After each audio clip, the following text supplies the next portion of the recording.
श्री स्वामी समर्थ. जय जय स्वामी समर्थ. नमस्कार भक्तांनो, स्वामी मोक्ष या चॅनलमध्ये अगदी मी तुमचं मनापासून स्वागत करत आहे.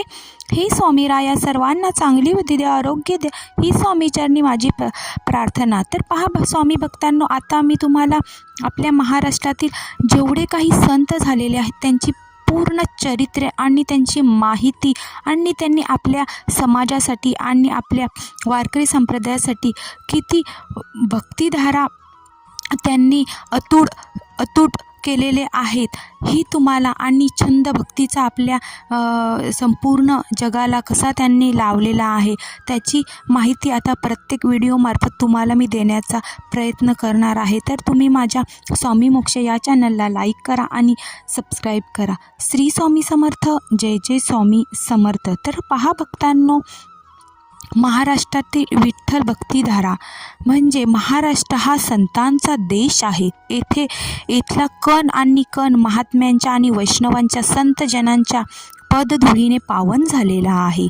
पंढरपुरात असे अनेक संतांनी आचार्यांनी भेटी दिल्या आहेत, तर अनेक संतांनी पंढरीस आपले घर बनवले आहे. महाराष्ट्रात आध्यात्मिक संस्कृती जोपासण्याचे श्रेय प्रामुख्याने संत तुकाराम महाराज, संत नामदेव महाराज, संत ज्ञानेश्वर महाराज, जनाबाई, संत सावतामाळी, संत नरहरी सोनार यांना जाते.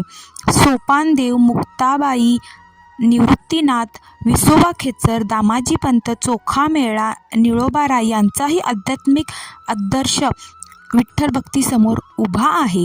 मुख्यतः पांडुरंगाच्या मराठी भक्तांमध्ये सगळी मुख्य संतजन ही गृहस्थ आश्रमातील आहेत.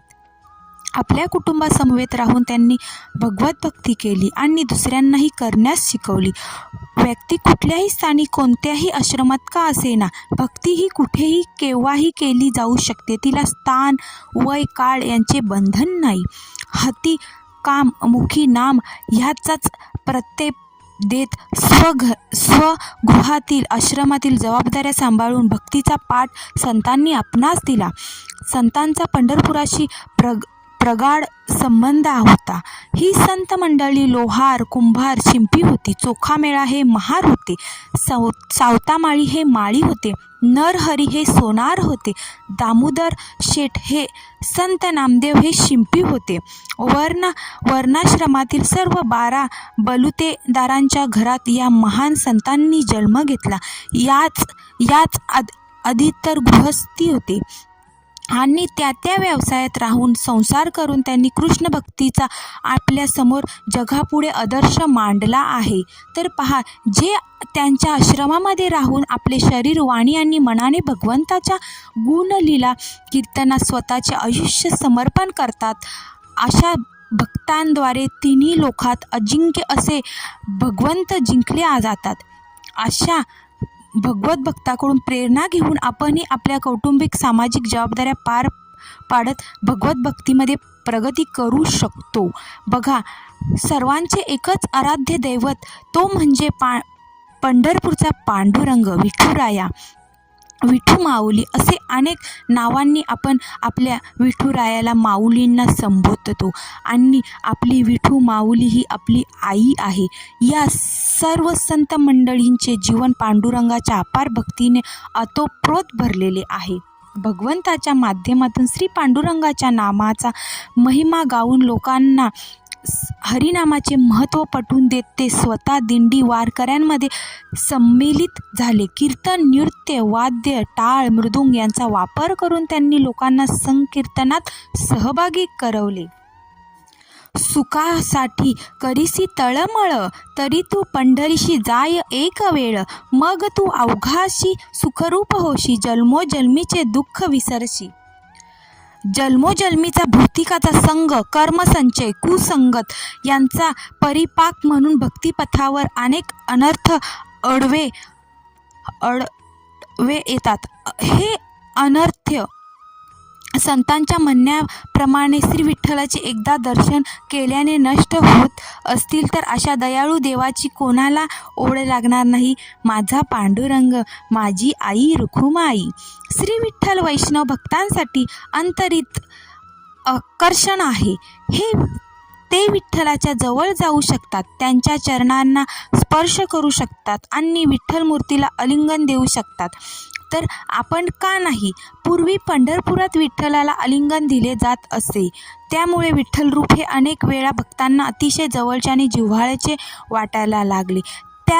त्यामुळे विठ्ठलाचे भक्त हे जसे महाराष्ट्रात तसे कर्नाटकात, आंध्र प्रदेश आणि पूर्ण जगामध्ये आता विठ्ठल भक्त म्हणजे आपल्याला पाहावयास मिळतात. आणि आषाढी आणि कार्तिकीला आपल्या लाखो वारकरी भक्त मंडळी आपल्या पंढरपुरामध्ये दाखल होतात आणि आपली भक्तिधारा अतिशय दृढ करतात.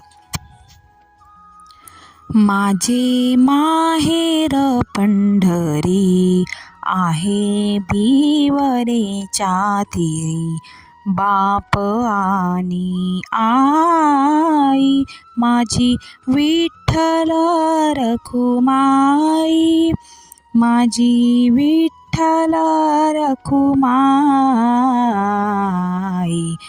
ही माझे माहेर पंढरी आहे भिवरेच्या तीरी, माझी बहीण चंद्रभागा करी तसे पापभंगा.